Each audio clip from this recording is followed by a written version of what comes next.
Bismillahirrahmanirrahim. Assalamualaikum warahmatullahi wabarakatuh. Alhamdulillahirabbil alamin. Alhamdulillahilladzi an'ama 'alaina bi ni'matil imani wal islam. Wa nusalli wa nusallimu ala khairil anam sayyidina Muhammad wa ala alihi wa sahbihi wasallam. Qala rabbi syrah li sadri wa yassir li amri wahlul 'uqdatam min lisani yafqahu qawli. Ya Fatahu ya Alim, ya Fatahu ya Alim, ya Fatahu ya Alim. Segala puji hanya milik Allah Subhanahu wa Ta'ala yang telah memberikan kepada kita cahaya petunjuk dalam bentuk Al-Quran. Kitab suci yang bukan hanya sekedar bacaan, tetapi yang mengandung hikmah dan tidak ada lawan. Sholawat beserta salam semoga tetap tercurah limpahkan kepada junjungan alam revolusi Islam sedunia, yakni Habibana wa Nabiyana Muhammad Sallallahu Alaihi Wasallam, yang telah membawa kita dari zaman kegelapan menuju zaman yang terang benderang. Hadirin yang dirahmati oleh Allah Subhanahu wa Ta'ala, pernahkah kita membayangkan ketika kita hidup tanpa adanya petunjuk, seperti seorang musafir yang berjalan di tengah-tengah gurun tanpa adanya kompas, tanpa adanya arah, dan tanpa adanya harapan? Al-Quran merupakan kompas kehidupan kita. Ia merupakan cahaya yang menuntun kita agar kita tidak tersesat dari hiruk-pikuknya dunia.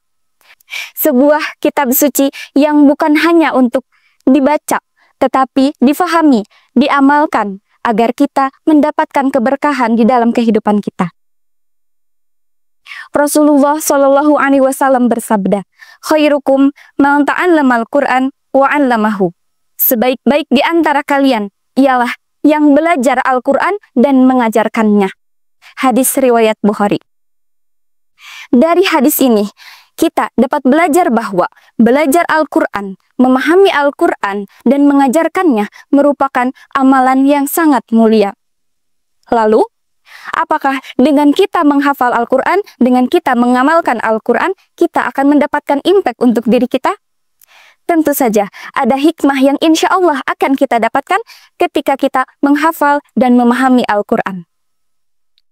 Hikmah yang pertama, mempererat hubungan dengan Allah Subhanahu wa Ta'ala. Dalam suatu hadis dikatakan, "Inna lillahi ahlina minan nas." Sesungguhnya Allah memiliki keluarga dari kalangan manusia. Para sahabat bertanya, "Manhum ya Rasulullah?" Siapakah mereka ya Rasulullah? Kemudian Rasulullah menjawab, "Ahlul Quran, hum ahlullah wa khasatuh." Ia adalah ahlul Quran. Mereka adalah keluarganya Allah dan hamba pilihannya.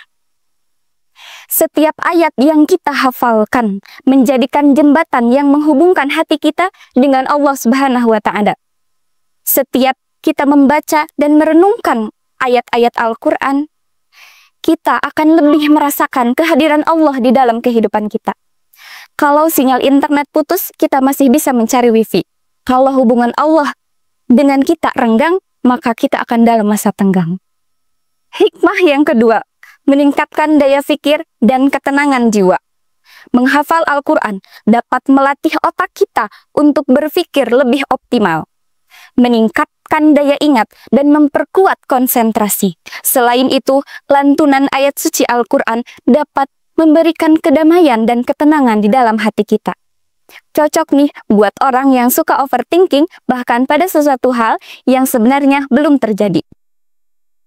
Hikmah yang ketiga, mendapatkan syafaat di hari kiamat. Rasulullah Shallallahu Alaihi Wasallam bersabda, "Bacalah Al-Quran, sesungguhnya ia akan datang pada hari kiamat memberikan syafaat bagi pembacanya." Hadis riwayat Muslim. Ini adalah janji istimewa bagi para penghafal dan pecinta Al-Quran. Kitab suci ini akan menjadi pembela bagi mereka yang senantiasa terus-terus menjaganya. Hikmah yang keempat, membentuk akhlak yang mulia. Al-Quran merupakan pedoman yang menuntun kita untuk menjadi pribadi yang lebih baik lagi. Nilai-nilai seperti kejujuran, kesabaran, ketaatan, dan ketakwaan tertanam dalam diri kita melalui ayat-ayat yang kita hafalkan. Kalau kita masih sering baper atau gampang marah, mungkin sudah saatnya kita harus lebih sering-sering untuk berinteraksi dengan Al-Quran. Hadirin yang dirahmati oleh Allah Subhanahu wa Ta'ala. Menghafal Al-Quran memang membutuhkan usaha dan ketekunan. Namun pahala yang Allah janjikan begitu sangat luar biasa. Bukankah menjadi sebuah kebanggaan ketika di akhirat kelak kita termasuk ke dalam golongan orang-orang yang mendapatkan kemuliaan karena Al-Quran? Oleh karena itu, marilah kita lebih mencintai dengan Al-Quran, bukan hanya sekedar membacanya, tetapi juga memahami, menghafalkan, dan mengamalkannya di dalam kehidupan sehari-hari. Mungkin itu saja yang dapat saya sampaikan, kurang dan lebihnya saya mohon maaf. Kepada Allah saya mohon ampun. Undur maqala wala tangdur man qala. Assalamualaikum warahmatullahi wabarakatuh.